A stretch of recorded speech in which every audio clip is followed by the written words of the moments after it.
Order. I call Matt Rodder to move the motion. Thank you, Mr Vickers, and it is a pleasure to serve under your chairmanship. May I start by declaring some interests as a local MP who's received donations from 2 rail unions, from both ASLEF and RMT. I also am a season ticket holder, and in the past was also involved in the Paddington rail crash. I wanted to secure this debate really to celebrate the great success of the Elizabeth line, which I have to say I travel on almost every day. And I was moved by the RIBA's tribute to the Elizabeth line and its Sterling Prize, in which the line was nominated for its outstanding architecture.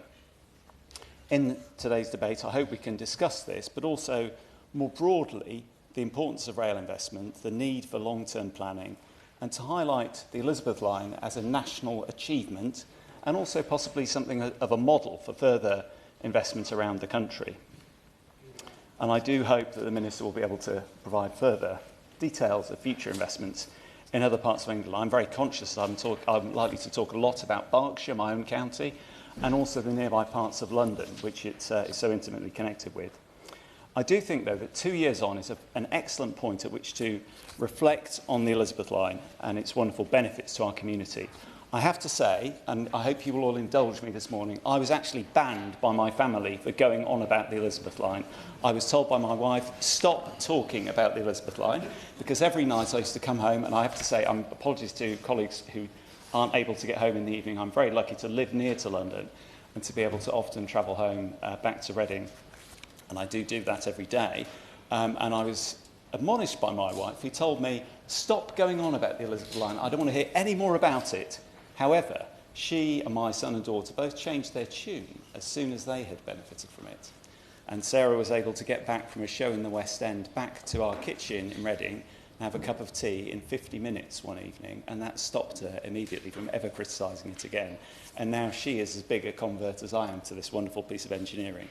If I could, I've got my Matt Rodder's pub quiz section of this speech, in which I want to just mention a few fun facts about the Elizabeth line. Just to sum up the scale of what we've achieved as a country, £19 billion are invested in this piece of railway, but it's already, in just 2 years, generated £42 billion of benefits to the economy. That's something like 700,000 journeys a day. So every day, the equivalent of the whole population of Berkshire, which is a reasonably large English county, travel on this line, or to put it another way, 4.8 million people travel on it every week. So that's over half the population of London travels on this one railway line every week. It's generated 8,000 jobs already, and there are about 55,000 homes which have been built along the line, which I want to mention later in the speech, because I think the connection between investment in rail, investment in the economy, jobs, housing and growth, and the clustering of new industries near railway stations is a really important topic to cover in today's debate.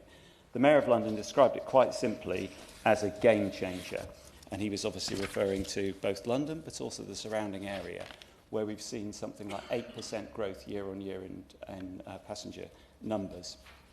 The best way, though, to understand this amazing piece of railway is to actually ride on it and to look out of the window of the train, or to get out of the station underground and to soak up what you're going through. So just to describe my experience of getting off the mainline train at Paddington, because I don't travel on the Elizabeth line all the way to Reading every day, and going into the Elizabeth line, it's quite a stunning change of scene. You go into a huge box station, down two sets of escalators, and into an enormous modern station, rather like being inside an airport building. It's absolutely huge, several times greater than any normal tube station, with enormous capacity built in for extra passenger numbers. And already, even on the busiest days, the line is soaking up huge numbers of people. Whilst there's crowds above ground, suddenly they're distributed below ground. And there's a train every 2.5 minutes. I travel to Bond Street, where wonderfully there's a little sign that says trains to Reading, which seems completely incongruous to anybody who lives outside London, and then swiftly onto another tube. And if you were to look at the view coming into Reading Station the other way, there's now an equally stunning sight that you see, which you wouldn't see in many medium-sized English cities or large towns. We're starting to attract a significant number of tall buildings, and all those tall buildings represent a rise in land values, increase in jobs, new businesses locating near the station, creating jobs, wealth and growth because of investment in infrastructure. and that's driving the economy of the area quite significantly, with significant migration into Reading from around the UK and around the world, and also businesses relocating. And if I can give you an example of why they're relocating, perhaps if I talked to you about a visit I did to the Ericsson office in Thames Tower next to the station, and this illustrates, I think, the point perfectly from the employer's point of view, and it's really important to make this point. The senior managers at Ericsson explained that they moved from an industrial or business estate in Surrey to Reading because they wanted to access a much wider pool of workers. And because of this transport connectivity, there was a much wider range of people with qualifications in telecoms and electronic engineering and other related skills they needed in their business. And they could access all these people very, very much better by being in Reading. Their staff could connect to the Midlands, to East and West, to London or to Bristol much easier, and South as well. And that rail connectivity and the benefits it brings to employers is a really important part of today's debate, and I would like to stress that. Since then, we've had, at local level, PepsiCo used to have an office in Green Park, which is near the M4 motorway. They've also moved to Reading Town Centre, so it's interesting to see the movement of businesses into Reading from out-of-town industrial estates, and I think that also could apply in other areas where there's due to be a significant amount of rail investment, so for example on the Oxford to Cambridge line or in the north of England. And I do hope that's the story, bringing investment, infrastructure investment together. And there's a huge environmental benefit to this as well, which is really worth mentioning, that we don't have much capacity in our major towns and cities to build extra roads. It's incredibly difficult to get extra road space. And obviously with more people in the country, more vehicles, if all those vehicles are on the road at the same time, it would cause gridlock. Rail offers that ability to generate large numbers of journeys, to move huge numbers of people very quickly from one place to another and very effectively. And you can see that in Berkshire and in West London. And in fact, the section of the Elizabeth line between Reading and Hayes is the one with the fastest growth in passenger numbers. And that's interesting that it actually covers, it straddles two regional boundaries. Previously, there was a stopping service which was nowhere near as effective as the Elizabeth line. It wasn't as fast or as regular or as effective at getting people from A to B. Would my honourable friend give way? I certainly would, thank you. I thank my honourable friend for giving way, and I congratulate him on securing this very important debate. The Elizabeth line has been indeed a game changer for my constituency of Ealing Southall, and Southall station in particular is very well used. However, two other stations, West Ealing station and Hanwell station, suffer from less of a frequent service than Ealing Southall, and that is in the context of increasing development, particularly in West Ealing. There is also more delays and cancellations on the line than would be expected with new rail infrastructure like this. So would my honourable friend agree that not only is it important that the Elizabeth line is extended to constituencies such as his, but also that the reliability and the frequency of the line is improved? Thank you, Mr Vickers. May I say, thank my honourable friend for her intervention. And she makes a good point about further enhancements and improvements to the line. Indeed, I'll be discussing that later in my speech, and I'm sure the Minister will also, I hope, have a word to say on that. I wanted to put this in some wider context in terms of the British economy and national achievements in recent years.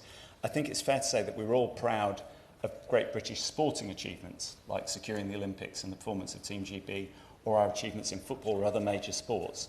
I do believe that this achievement of building the Elizabeth line and the incredible success it's had, its growing success indeed, is an achievement. And it's one in line with our achievements in sport or in science and technology. And I do think we ought to pay heed to this and to learn from it and to use it to fuel other investments, whether it's learning the lessons in terms of planning and infrastructure development or in other ways. I also want to comment on some of the political lessons from this as well, on a cross-party basis, by the way.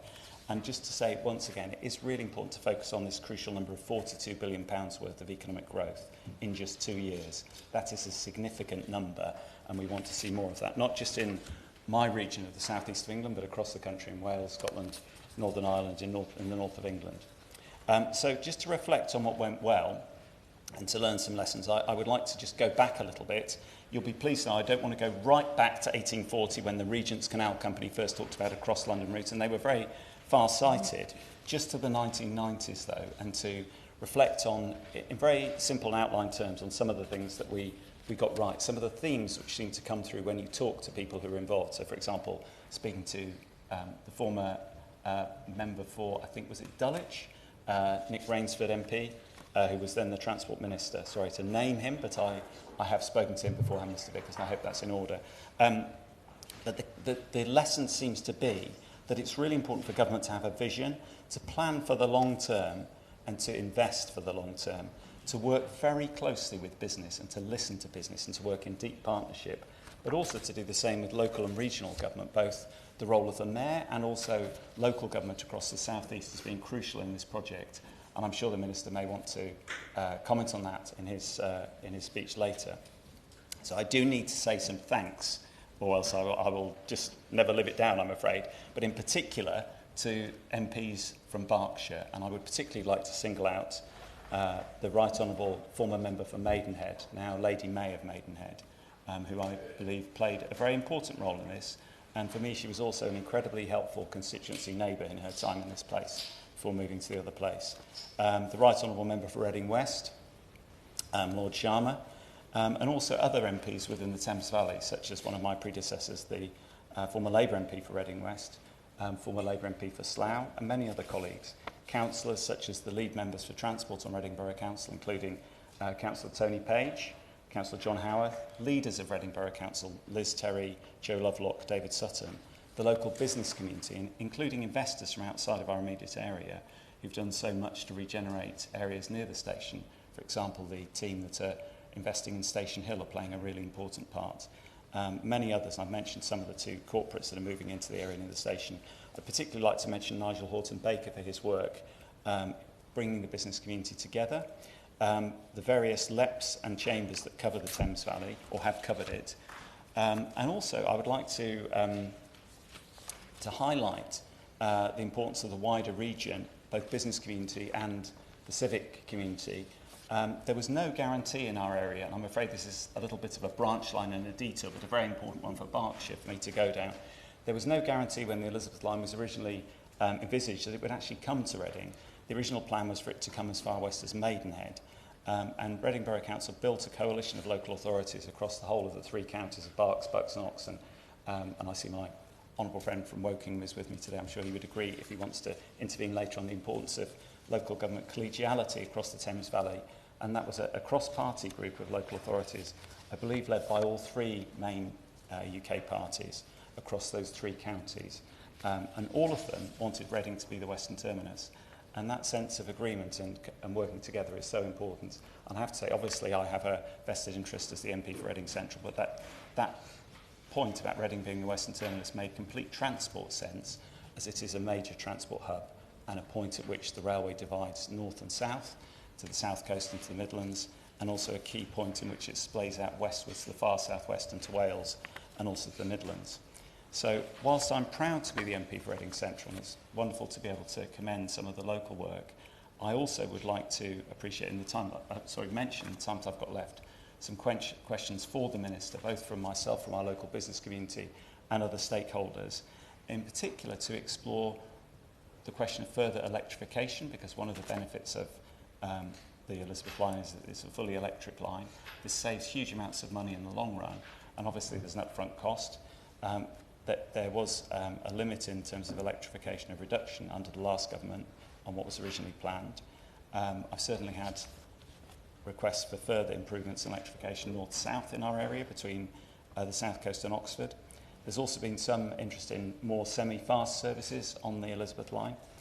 So in other words, not stopping at every station and moving more quickly between the major stations. Further station development has been raised by some people. The importance of the Western Rail Link is also a very important adjunct to the arguments about the Elizabeth line. It's created a lot of connectivity in an east-west corridor between Berkshire, Essex and Kent. However, you have to approach London and go out again if you want to go to Heathrow. And many colleagues, particularly those from the west of London, from Wales and West Country, indeed particularly South Wales area and Bristol and further west, have lobbied with me and with other colleagues for this extra connectivity, which should allow people using Heathrow to get on a train in Cardiff or Bristol and go straight to the airport, reducing surface transport and pollution near the airport and freeing up local roads. It would also add huge flexibility for commuters working at the airport, particularly residents in Slough and West London, where many of the airport staff live, but some live as far away as Reading. The other point I'd like to perhaps the Minister to comment on if he can, and I realise this is an ongoing discussion, is the work to smooth the transition around the development of Old Oak Common. I'm pleased to see the Government has committed to invest in the link between Old Oak Common and Euston. That's a very important milestone and a national priority for all of us. However, in my own area, and particularly to the west of London, in areas like Wales and the West Country, there's a great deal of concern about the blockading of Paddington to allow work to take place at Old Oak Common. This starts at Christmas time, and I hope the Minister can say some reassuring words about this. I know he's very interested in these matters and wants to make that work be carried out in as smooth a way as possible. Mr Vickers, it's been an absolute pleasure to speak this morning, and I'm grateful for your indulgence in me being able to commend some of my local government colleagues and others in the business community. And it's a wonderful pleasure to be able to speak. I do hope the Minister will be able to answer some of these questions. And I also would like to thank colleagues for attending such large numbers today from across such a wide range of political parties, and I look forward to hearing everybody's speeches. I remind members that they should bob if they wish to be called in the debate. I think if members restrict themselves to about 5 minutes, we should be able to accommodate everyone. The question is that this House has considered future transport infrastructure projects and the Elizabeth line. I call Dr Al Pinkerton. Thank you, Mr Vickers, and it is indeed a pleasure to serve under your chairmanship today, and I extend my congratulations to Matt Rhoda for securing this crucial debate. Today, if I may, I'd like to focus on two pressing issues regarding the current and future state of transport infrastructure within my constituency of Surrey Heath. First, and keeping it local, the fragmented internal transport links between towns and villages within my infrastructurally left behind constituency. Bus services, which are vital to some of my most vulnerable constituents, including children and the elderly, are thin on the ground and currently very poorly scheduled. As a result, many miss rail connections, arrive late to work or school, and struggle to make hospital appointments. Residents report having to spend upwards of £50 just to make a 9 a.m. hospital appointment due to the lack of a public transport option. For residents in villages like Chobham, the problem is particularly acute. They lack any bus services entirely. There isn't a direct bus route connecting railway stations in Sunningdale or Blackwater to key hubs such as Camberley or Frimley. Now, this lack of integrated public transport has made car dependency the norm in Surrey Heath. Over 56% of households own 2 or more cars, and 60% of trips under 10 kilometres are made by private vehicle. Not, I would contend, out of choice, but out of necessity. There is simply no viable alternative. That dependency creates severe congestion on major roads like the A322. And if anyone listens to the traffic reports in the morning, they will have heard those characters and numbers all too often. With the NPPF placing a 250% increase in new housing targets in Surrey Heath, this is an infrastructural challenge that will only become more severe. But it's also one that our current transport funding and planning mechanisms seem inadequate to address. If we want new homes, which we surely do, and if we want businesses and economic growth, we simply can't react to congestion and transport deserts after the fact. We need to anticipate better, we need to look ahead, and we need to think proactively. And that brings me to my second point, the transport links between Surrey Heath and London. Frankly, in Surrey Heath, we pray for something like the Elizabeth line. Camberley, the largest market town in my constituency, is hugely underutilised by commuters, despite being only 28 miles from the centre of the capital. Camberley station served just 789 passengers daily in 2022 to 2023.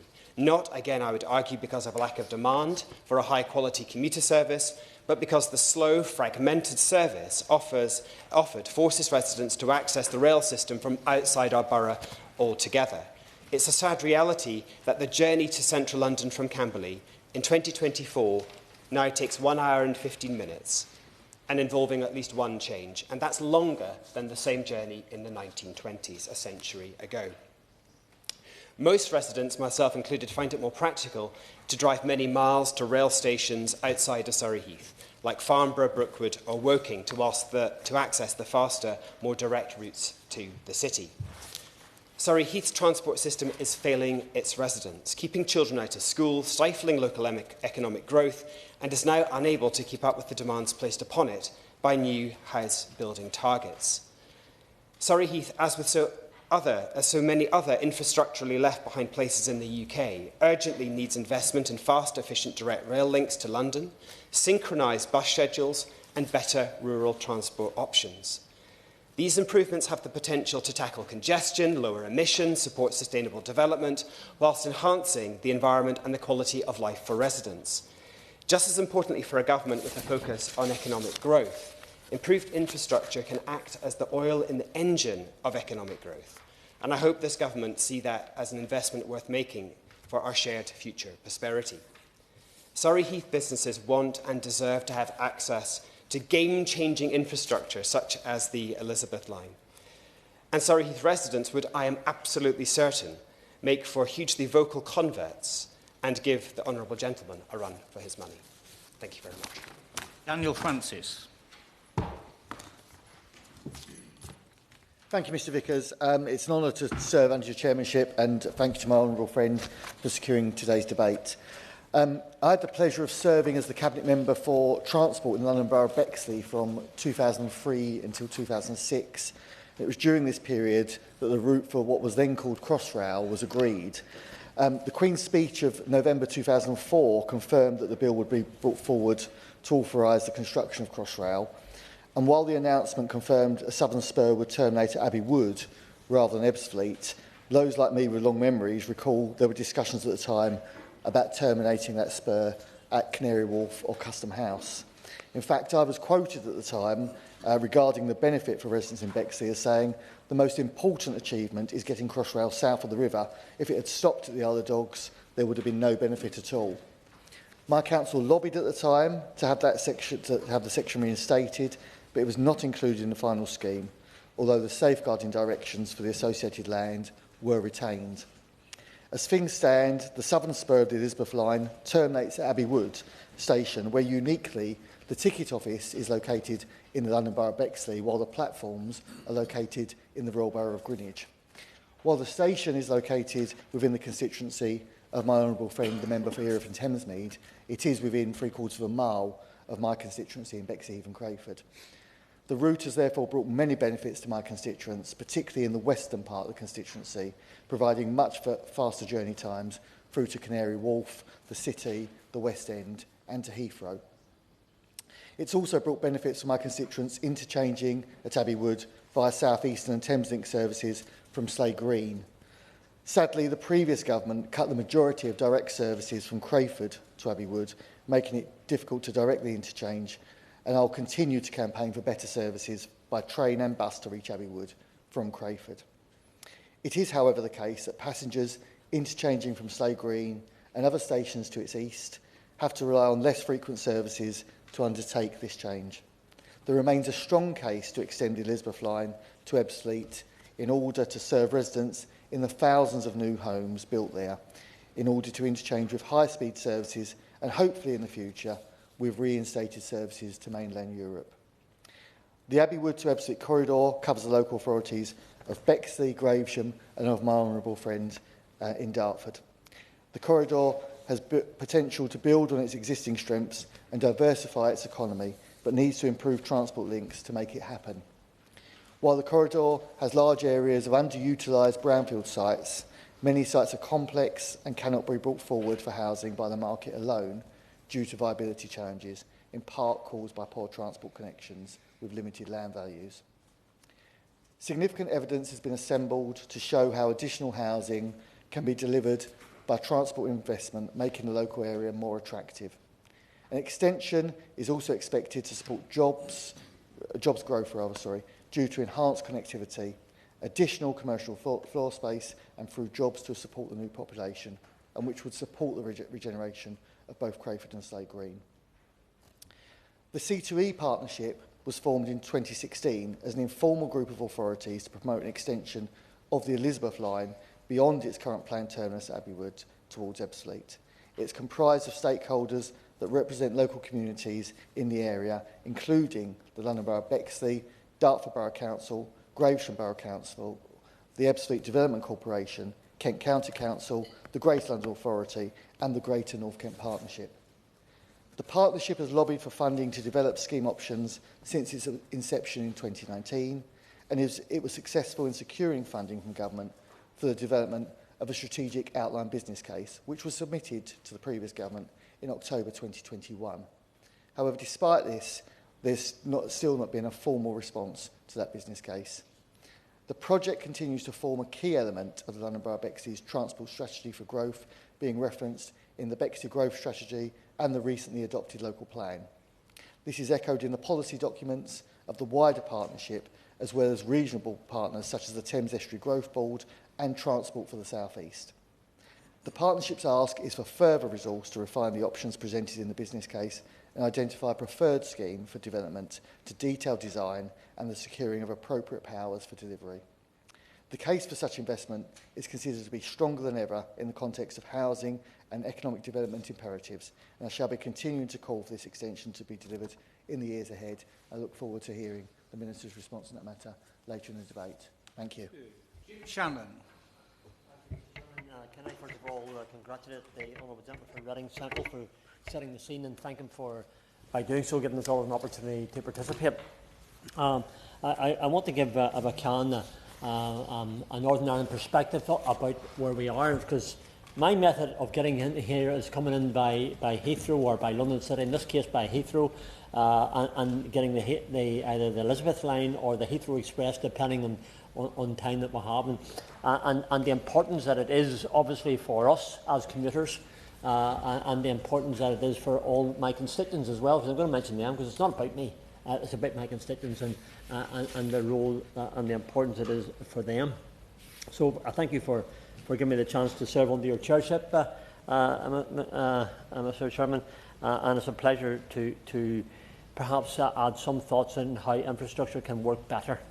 Other people who have spoken have suggested, and indeed have contributed, not suggested, that the importance of this for their constituents is very real.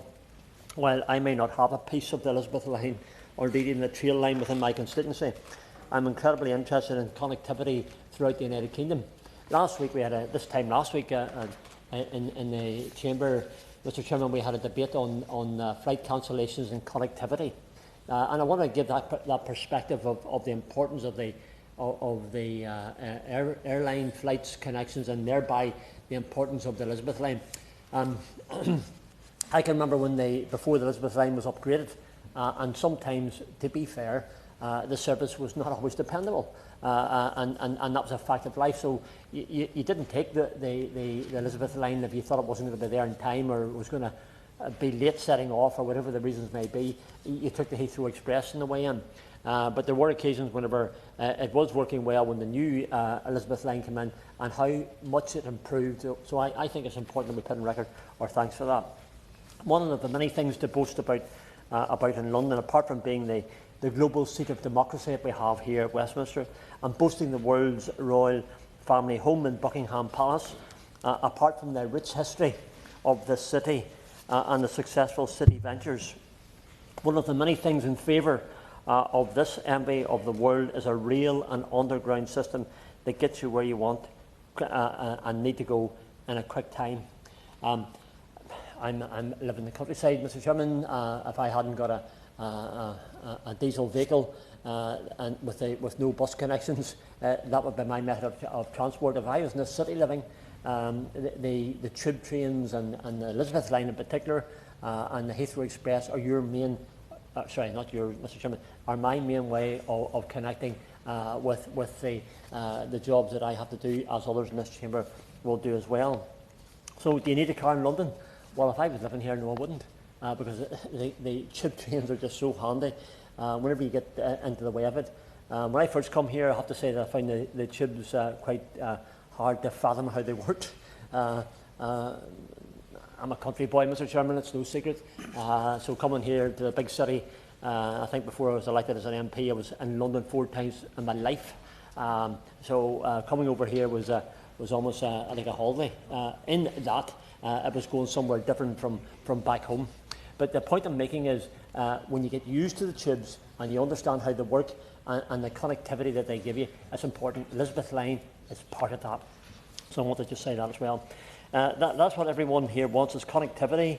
They want to see it enhanced, the ability for people to get where they need to go in a cost-effective way and in a good timescale as well. The issue I raise is that connectivity needs to go further than the London Underground.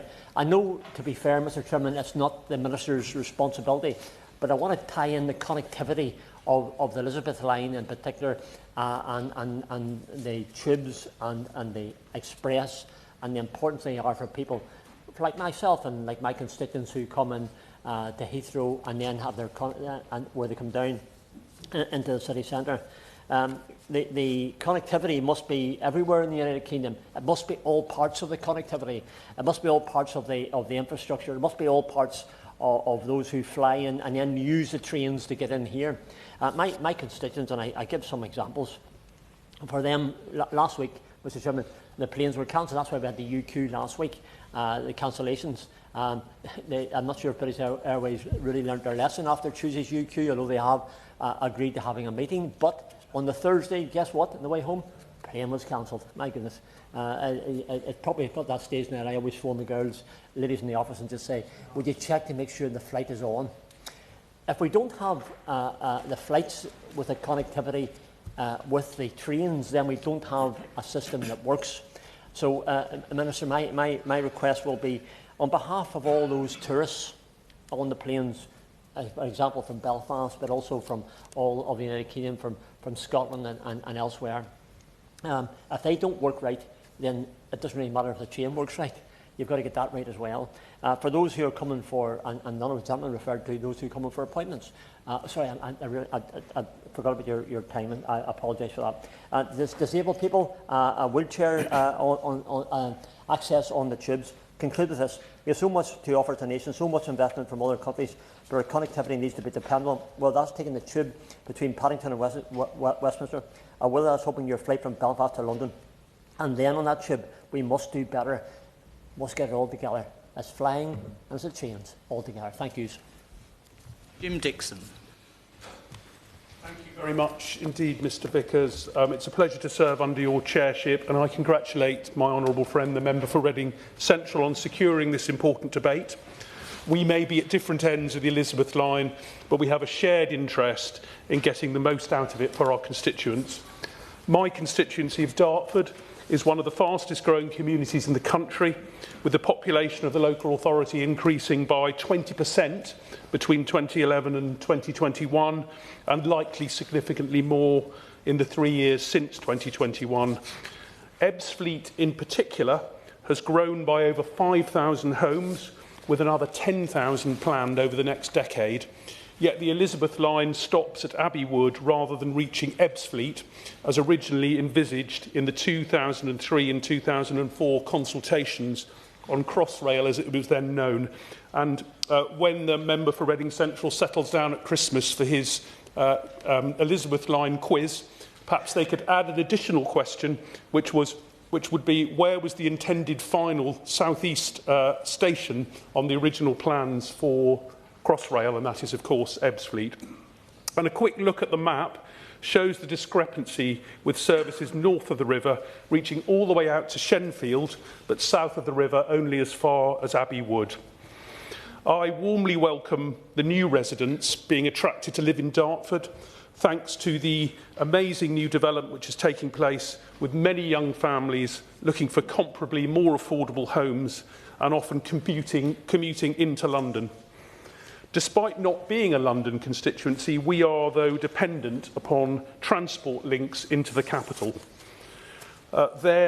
These are crucial to the economic growth in Dartford and across the Thames estuary, which has the potential to be an engine of growth for the new Labour government. 5 years ago, in 2019, the Ministry of Housing, Communities and Local Government provided funding for the C2E partnership, an informal group of interested local authorities to undertake a comprehensive study into options to improve transport connectivity between Abbey Wood and Ebbsfleet and Gravesend in order to support new housing and employment along that growth corridor. In 2021, This was refined to 3 options. 1, an extension of the Elizabeth line to Northfleet and Ebbsfleet and Gravesend, sharing existing tracks with National Rail services. A second option, extending the Elizabeth line to Dartford with the construction of new tracks. And a third option of National Rail service frequency improvements and a new rapid bus transit service from Abbey Wood to Ebbsfleet. Now, I have to say, given the challenges with traffic that my constituency already experiences, I'm somewhat sceptical about the third option, and there are significant challenges to sharing track with the existing National Rail services, making the first option difficult. Unfortunately, since this narrowing down of options in late 2021, we've seen little progress since the business case was submitted to the last government, the Conservative government. The idea was revived earlier this year by Local London, a collection of 9 local authorities in North East and South East London who included it within research they commissioned on the region's long-term transportation needs. And I know the London Borough of Bexley and my honourable friend, the member for Bexley Heath and Crayford, are very keen to see this work progress as he has so ably and articulately set out. So I want to urge the Minister and his colleagues across government to look at how we can get on and finish the Elizabeth line as it was originally intended, growing the economy, boosting productivity and improving lives across our region. And that means its extension to Ebbsfleet, where its links with high-speed and international services would create an ideal interchange, and that must be a key priority in considering the future of the Elizabeth line. Thank you, Mr Chairman. Clive Jones. Thank you, and it's a pleasure to serve under your chairmanship, Mr Vickers. I want to thank my fellow Berkshire MP, Honourable Member for Reading Central, because many of the trains which pass through my constituency land in yours. So this is something that we need to have regular discussions about, and our constituents are wanting us to get this right. Wokingham is well served with choices to get to London, and many commuters take the journey every day. To provide a brief tour, residents in Winnish and Wokingham are slowly taken by South West Railway through a suburban route via Waterloo to the Reading line. And in the north, Twyford is on the Great Western Main Line into Paddington, carried by the Elizabeth line and Great Western Railway. And it's a blessing that all 8.8 million Londoners are merely 33 minutes away from many of the beautiful villages that there are in Wokingham. And I must say that the Elizabeth line is a great addition to London and its route through Berkshire, helping to promote a shift from private vehicles and in turn reducing carbon emissions and particulate pollution. And yet Wokingham has one of the highest dependencies of cars in England. And I think the quality of our railways is likely an explainer as to why this is the case. Our railway services are unreliable and they don't work for passengers. I thank the House of Commons Library for the following data. Only 66.6% of GWR services arrive on time, below the UK average of 67.5. And South Western is marginally better, with 66.8%, but still below national average. With this perspective, I must give credit to the Elizabeth line for 81% of services arriving on time.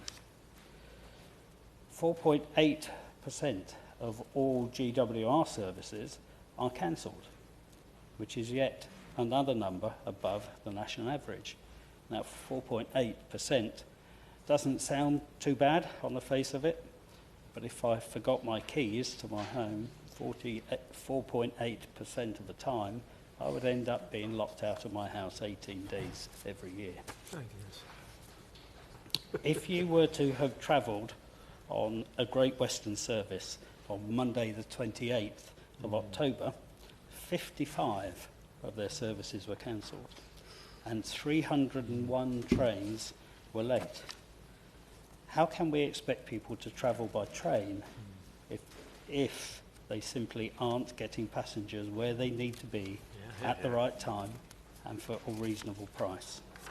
We need to seriously reflect as the government begins a process of nationalising the railway about how we got here in the first place and how we can ensure we are never here again, because Wokingham will continue to use cars if trains aren't working for them.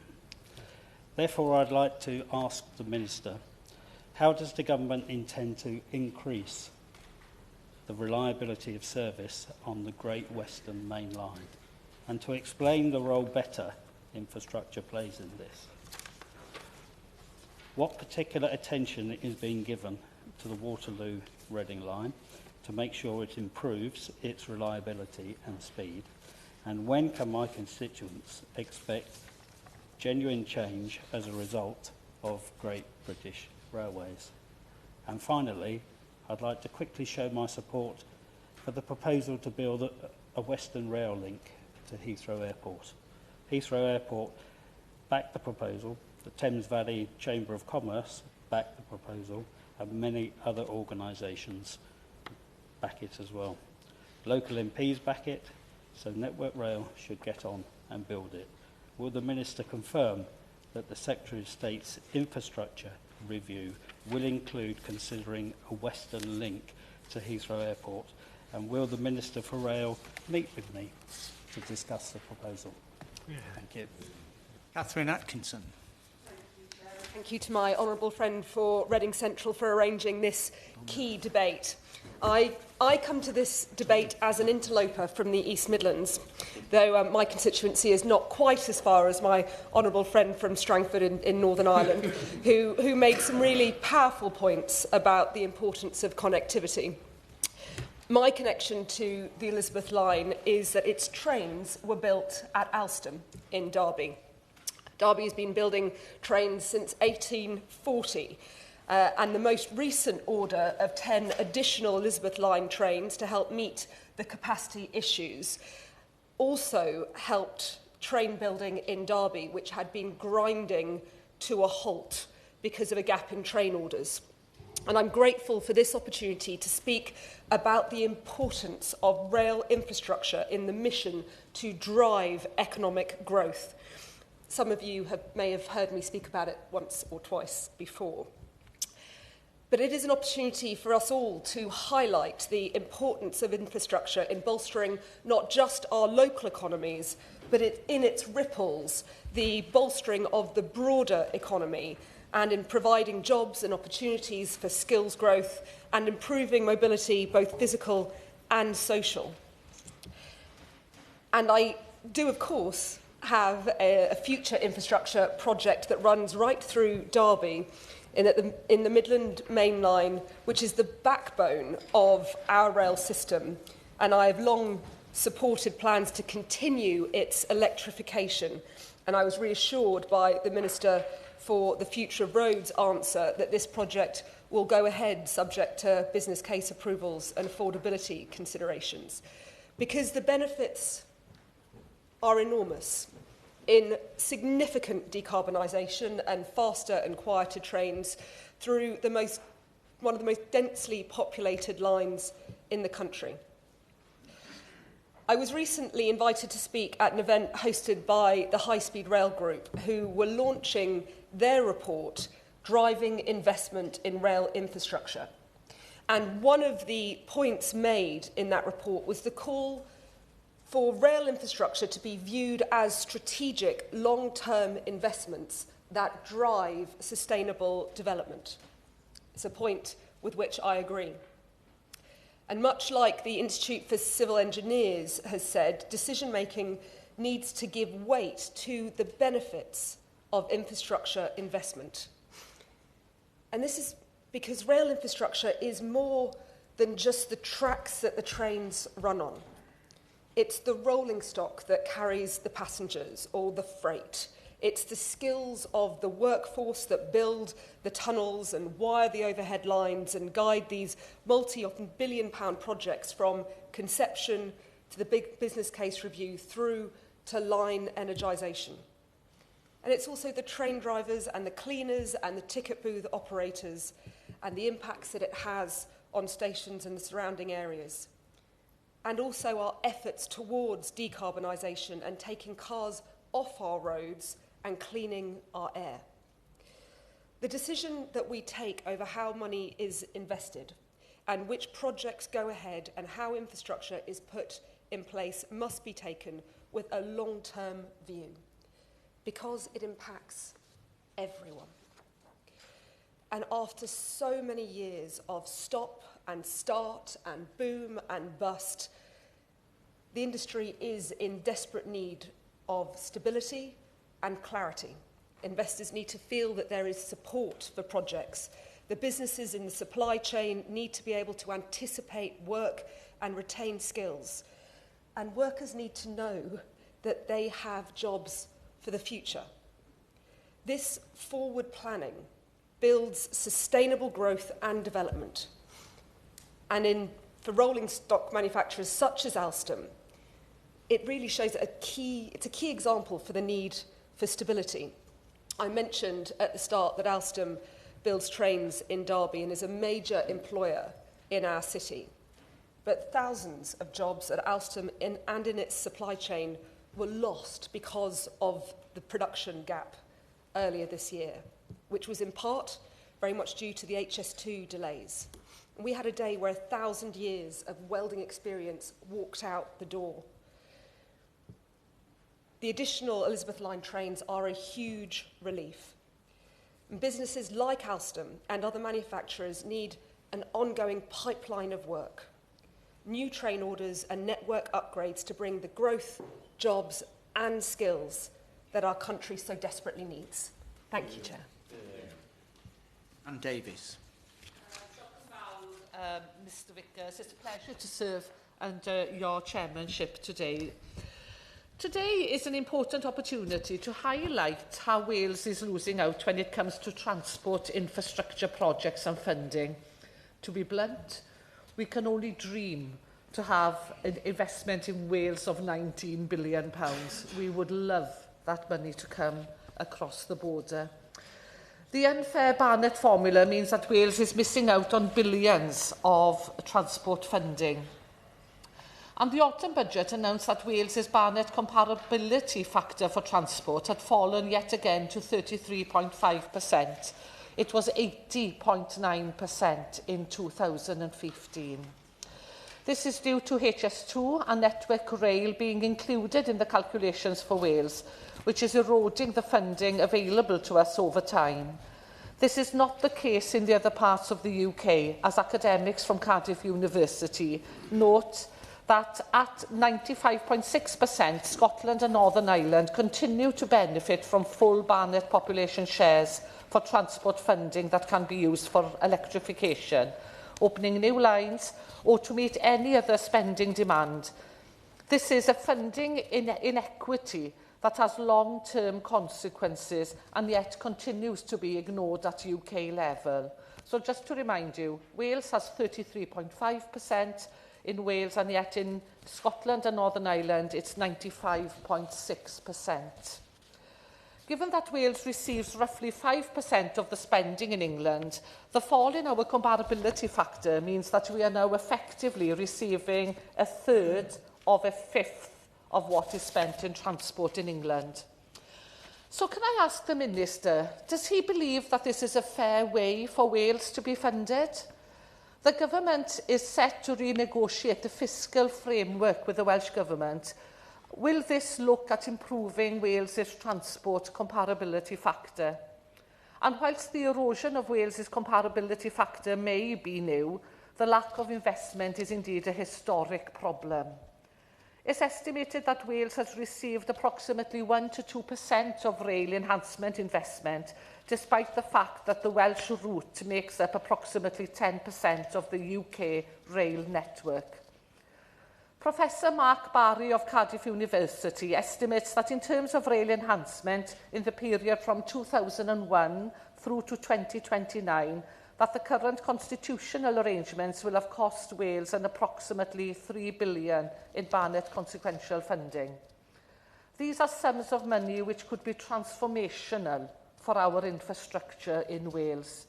It could fund a programme of electrification and building new lines north to south, finally connecting our nation rather than having to travel hundreds of additional miles via Shrewsbury or Crewe. And to add insult to injury, at the recent budget, the Chancellor announced several electrification and rail infrastructure projects across England, the Transpennine route upgrade, Oxford-Cambridge Rail, and confirmed that HS2 will end at Euston. Meanwhile, there was nothing for Wales, and no commitment of the £4 billion we are owed for HS2. The Welsh Labour government has made the case for full devolution of rail, as there is a strong financial case, as has been noted here today actually, for rail infrastructure, along with lines of the Scottish model to address the broken funding model for Welsh rail. Can the Minister say what discussions UK Labour government has had with the Welsh Labour government on devolution of rail? And does he agree with his Labour colleagues in Cardiff that this should be devolved? This is an issue that the government cannot continue to ignore. Plaid Cymru will continue to push for fair funding, as you know we will, for our railways and the full devolution of rail for Wales. Diolch yn fawr, Cadeirydd. Thank you. Edwards. Chairship, and I also want to thank my honourable friend for securing such an important debate, and we've heard many really important points already. And whilst my constituency may not sit on the Elizabeth line, it forms part of that wider rail connectivity that many of us are interested in, and it makes a huge contribution to that network as well. My constituency of Tamworth is a rail hub for that connectivity, with direct trains right across the country. But much more needs to be done to improve these connections. There have been some recent improvements. The Avanti West Coast services through Tamworth and neighbouring constituencies from the 15th of December will see some additional services added and a phased increase of hourly services that are going to serve lines between the Liverpool and London and, of course, stopping at Tamworth. And this week, Avanti West Coast have also launched their all-electric train fleet. And this is a great move towards electrification and greatly contributes to our goal to reach net zero. And so I welcome those improvements. But we've got to do more to widen the connections from the Midlands to other regions. Many of my constituents have raised concerns around travel between Tamworth and Birmingham. Both bus and train, and that Birmingham is a key connectivity point for Tamworth residents. Many use it for commuting, work and leisure. But poor services have left many of my constituents frustrated. Transport projects often have a focus on distance or reach, but it's vital that we ensure that those smaller commutes are efficient, effective and reliable.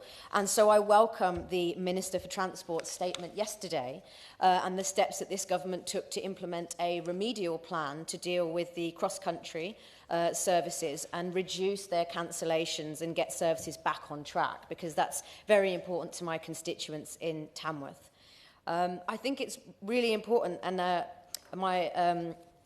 member just recently mentioned HS2 in her own speech, and of course HS2 is going through my constituency. It does bring a huge infrastructure improvement, and we spoke about that as well in this debate, and particularly the Elizabeth line and its architecture and contribution it makes. However, it has plagued my constituency with problems around traffic, to build it, the issues around the fact that many of my constituents don't feel that they will ever travel on that line. So it comes with a slightly negative tinge. But the HS2 growth strategy, published by the Constellation Partnership covering Cheshire and Staffordshire, included ambitions for 100,000 new homes, 120,000 new jobs, all by 2040. And that is spurred by the connectivity that HS2 was aiming to create. It's also predicted that £6.4 billion would be contributed to the UK economy. So I'm very interested that the Elizabeth line has contributed £42 billion in just 2 years since opening. So that's quite a positive thing potentially to be looking forward to once HS2 is complete. But during its construction, HS2 is expected to deliver £10 billion in economic uplift over the next 10 years. And that's before trains even begin to run. So I would just like to finish with saying that the government has started to put the foundations in place to support successful transport infrastructure projects, and the introduction of GB Energy is going to provide this country with a stable supply of clean energy, which is also important as we look to the electrification of trains and other transport methods. But there are still barriers that we need to overcome, and I'd welcome the Minister's thoughts on some of the interventions that I know that his team, I'm sure, will be bringing forwards, and the contribution that rail infrastructure makes to net zero. Thank you very much. Lib Dem spokesman Paul Kohler. Thank you to the Honourable Member for Reading Central for securing this important debate, and thank you, Mr Vickers. It is a pleasure to serve under your chairmanship. Despite some genuine issues, it is clear the Elizabeth line has been a tremendous success.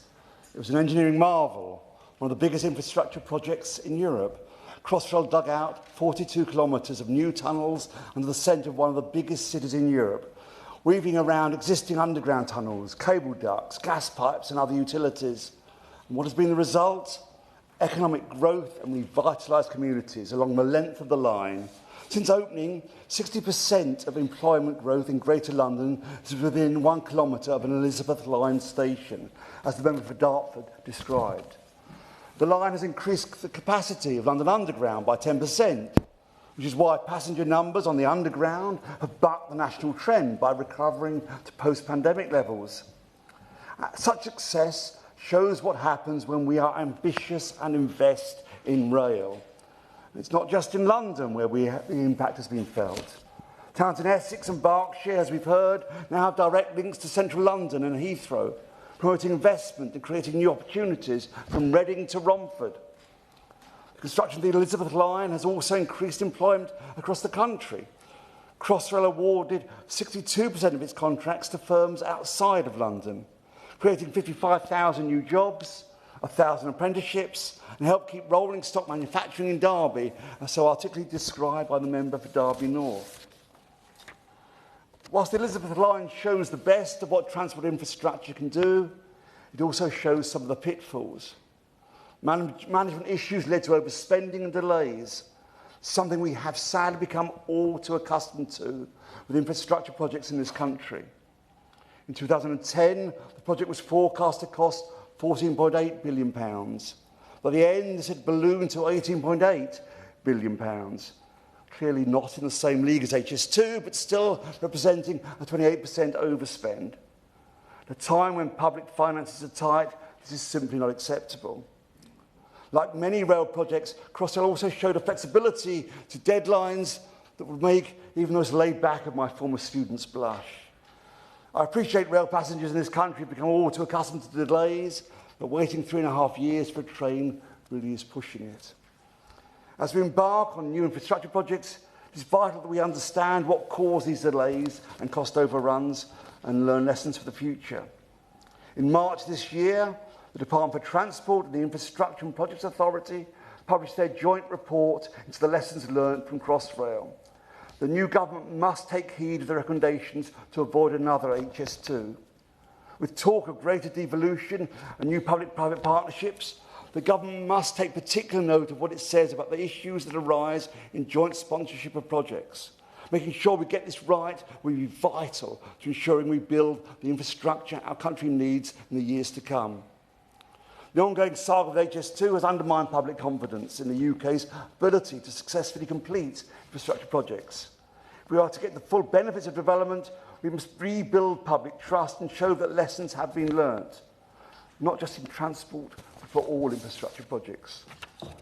With many of our current lines at maximum capacity, we desperately need investment in our rail network to encourage rail freight, improve consumer choice and push forward the transition to net zero.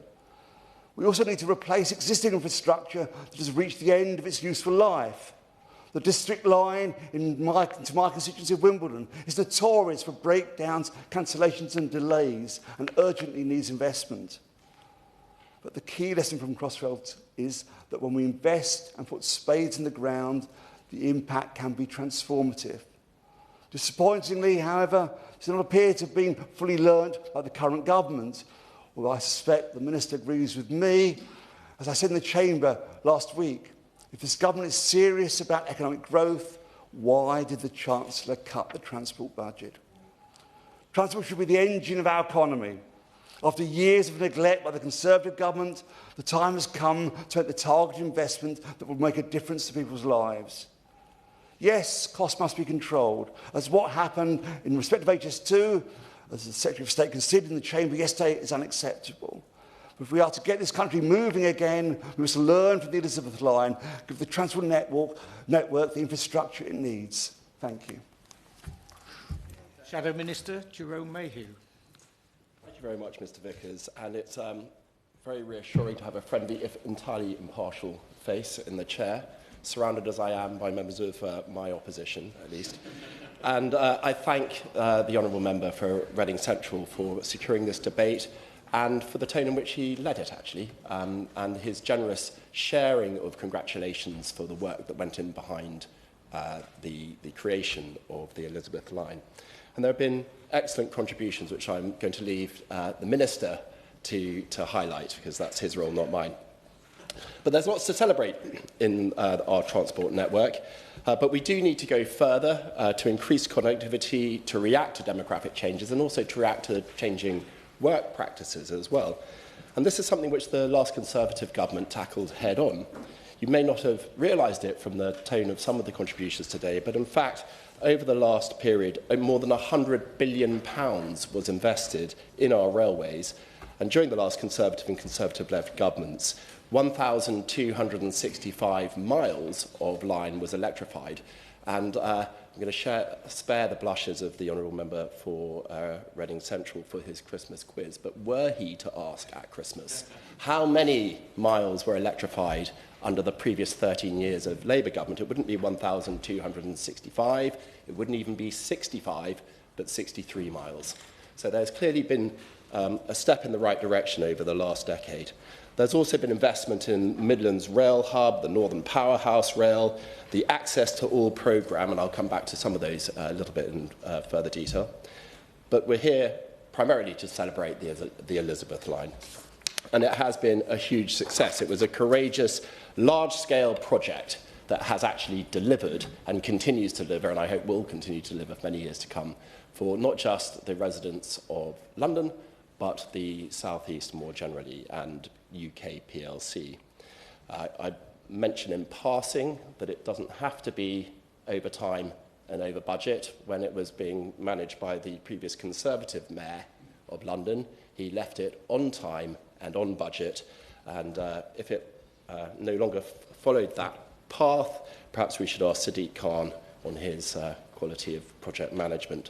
But it has created, as the member for Reading Central said, £42 billion of economic benefit in just 2 years, 8,000 jobs and 55,000 homes built. This is unequivocally a success story for London and the greater region.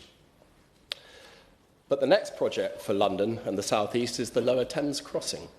We've got huge bottlenecks at the Dartford Crossing, and the previous government was progressing with the Thames Crossing, and it's now been kicked into the long grass by the government. I think that's a genuine cause for concern for connectivity in the South East, and I fear that it may lead to the next step, which is cancellation. So will the Minister take this opportunity to reassure the House and the many people who are watching this debate, no doubt, that the Thames Crossing is still very much on course and part of this government's projections for infrastructure development in the South East? But it's not just in the South where there's delay and doubt being generated by the new government. We have Labour potentially failing in the North as well, Mr Vickers. because Network North funding is now in doubt as we wait for the government's infrastructure strategy. You may ask yourselves, what is the Network North funding? Well, it's this. It's £19.8 billion of investment into Bradford's new station and a mass transit system for Leeds and West Yorkshire. It's £12 billion of investment in stronger connections between Manchester and Liverpool. And it's £9.6 billion on the Midlands Rail Hub and improving 50 stations in that area. And it's not just rail where doubt is creeping into our infrastructure development projects, but there are major road improvements that have been cancelled by this government already, just in the first few months. We've got the A5036 at Princess Way, the A358 Taunton to Southfields, close to my home, the A47 Great Yarmouth Vauxhall Road roundabout, the A1 Morpeth to Ellingham. We've got the Restore Your Railways programme cancelled. So it's a terrible start in just a few months. So I asked the Minister, is it his intention to follow the example of his colleagues in Wales? Is it the intention of this government to deprioritise road infrastructure? Is it his intention that we will have a no new roads policy? Because it's beginning to sound like it. And if he doesn't agree with that policy, will he take this opportunity to explain to this House why it's a bad idea, both in England but also in Wales? And will he move against the imposition of 20 mph speed limits without local consultation? Will he take the opportunity to put in place the already drafted, updated guidance on how these schemes should be put in place that was prepared by the last government and is ready to go? And if he won't, perhaps he would explain why that is not a good idea. So, the record so far, Mr. Vickers. St. Francis of Assisi might possibly have quoted, probably didn't in fact, but he could have said, Labour brings doubt where there was direction, brings indecision where there was investment, brings delay where there was dynamism. And instead, what have we got? We have inflation-busting pay rises with no working practice reforms to the unions. Paid for, how? By debt, yes. By increased taxes on poor pensioners, certainly. By jacking up bus fares by 50%, that's true too. And by delaying critical infrastructure. So, Mr. Vickers, the government needs to think again. And I hope the Minister will take this opportunity of this excellent debate. And I again congratulate the member for Reading Central for giving the Minister this opportunity to provide some clarity, to focus on transport users, not just the unions, and to recommit to key transport infrastructure investments across this country. Minister. It's a pleasure to serve under your chairmanship, Mr. Vickers. I thank all honourable members for their contributions to this debate and my honourable friend for Reading Central for securing this debate today. I appreciate the transformational impact that the full opening of the Elizabeth line has had on his constituents. This government fully recognises the importance of investing in infrastructure to support economic growth, promote social mobility and tackle regional inequality. This government recently delivered its first budget to the House, which set out significant investment in transport to support everyday journeys and address poor connectivity within towns and cities across the country. This includes capital investment such as £485 million for Transport for London's Capital Renewals programme, including funding for rolling stock on the Piccadilly and Elizabeth lines. Over £650 million of funding for local transport to ensure that transport connections improve in towns, villages and rural areas, as well as in major cities.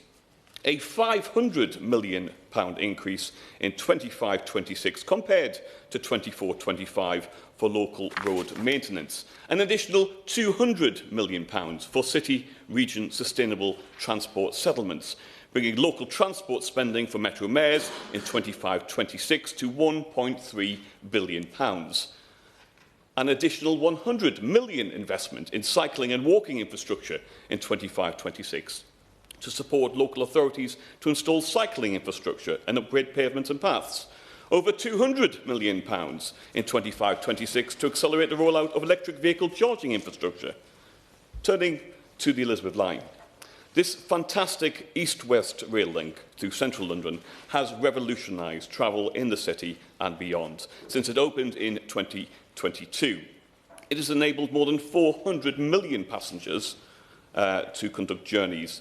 It has dramatically improved connectivity, particularly for areas previously with poor accessibility, reduced crowding and cut journey times. Indeed, it has proven so popular that, with government support, TfL has ordered 10 additional trains.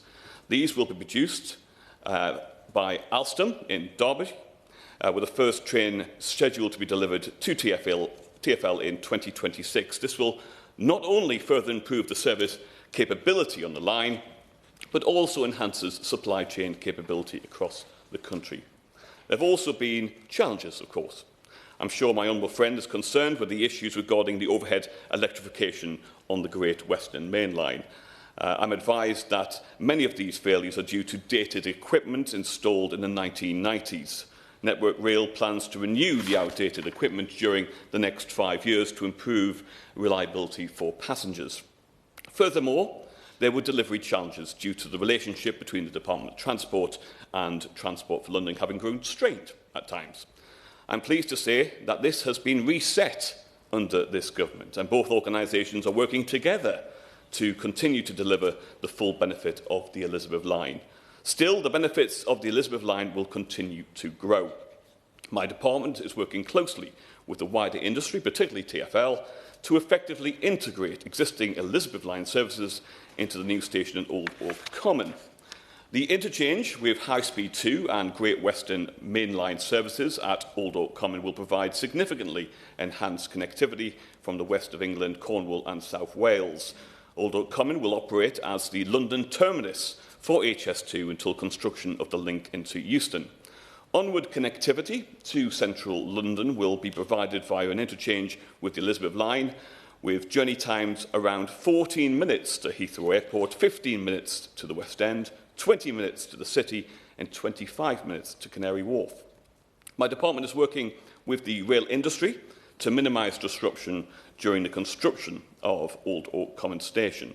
We've allocated £30 million to enable services to continue to operate during construction. This includes electrification of the Poplars line that will enable Elizabeth Line trains operating west of Ealing Broadway to get into their maintenance depot. I'll just reflect on some of the other items raised by honourable members today. I'm going to take part, I think, in the members' quiz and say that the Elizabeth Line is the most significant addition to London's transport network in a generation. As I said, journey times have been slashed and new journey opportunities created, and crowding on other routes has declined. Crossrail and its supply chain has supported the equivalent of 55,000 full-time jobs across the country and has created over 1,000 apprenticeship opportunities. Crossrail was ambitious, multi-decade £19 billion infrastructure project to build the Elizabeth Line, a new world-class, high-frequency 73-mile railway across central London and beyond, jointly sponsored by DfT and TfL. The member for Surrey Heath, I'd like to say to him that the transport will, of course, play a central role in our mission-led government. You will have seen already bills coming forward on buses and on the public ownership of our railways. We are absolutely determined to ensure that public transport is improved. The members for Bexley Heath and Crayford and the member for Dartford asked about the extension to Ebbsfleet. Obviously, Transport for London is responsible for the operation of the Elizabeth Line. There are currently no plans to extend the line from Abbeywood to Ebbsfleet International, though the route is currently still safeguarded. And I have no doubt that both my honourable friends will continue to lobby TfL on this issue. Turn to the member for Strangford, of course, connectivity absolutely critical, and he'll be pleased to know that work has already commenced on our integrated transport strategy, which will be an important part of our work in government. The member for Wokingham, in terms of railways, the starting gun has already been fired on reform of our railways. In fact, it was the first issue that I stood at the government dispatch box to take through. That was the public ownership bill. And I will make sure that the Rail Minister writes to the Honourable Member about his further points. The member for Derby North, I agree that increasing infrastructure investment is a vital part of delivering on our #1 mission of growing the economy and creating jobs. We are serious about ending the cycle of underinvestment that has plagued our infrastructure systems for over a decade. The member for Caverthin, I think I pronounced that correctly.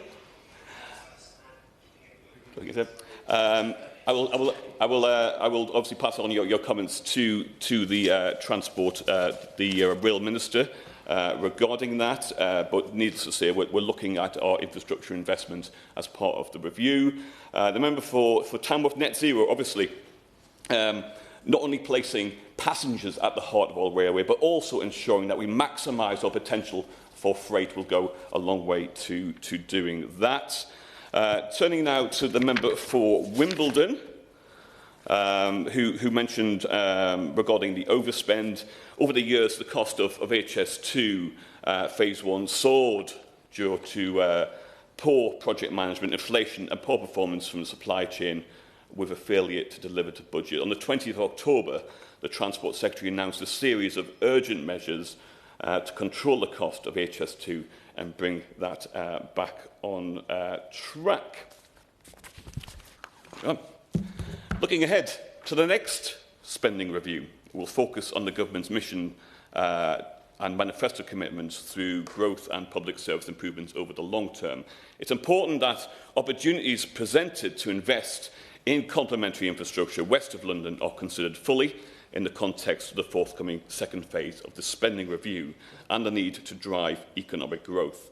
The government will continue to work closely with local communities, local leaders and industry to continue to deliver transport infrastructure projects which ensure that transport remains at the heart of our mission-led government. Thank you. To wind up. Thank you, Mr. Chairman. And it's been an absolute pleasure to secure today's debate, and thank you for your wise chairship in leading today's debate. I found it wonderful, quite inspirational actually, the positive mood and spirit in which colleagues have conducted today's debate. I think it's hugely important that we recognise when we do achieve something as a country, and this really was and is a national achievement. And I just wish it could go all the way to Mid Wales and Northern Ireland as well, perhaps one day. And thank you so much to the Minister and indeed the Shadow Minister hinted at this, taking part in my Christmas quiz and repeating the key line, which I hope you'll all take home. This is £42 billion in just 2 years, so imagine what it could do over the longer term. And indeed, some of the studies are yet to be fully updated on the economic benefits, and I do look forward to further benefits being discovered in connectivity just beyond the line. And in fact, the points made by colleagues from Kent and South East London, I think, are well made about the relationship to the area just beyond the Elizabeth line, and indeed there are areas west of Reading and my own area which have benefited as well. So I would like to once again thank the House and thank you, Mr Vickers, for today's opportunity to speak. Thank you. The question is that this House has considered future transport infrastructure projects and the Elizabeth line. Does many of that opinion say aye? Aye. To the contrary, no. I think the ayes have it. The ayes have it. The sitting is now suspended until 11 o'clock. Order, order.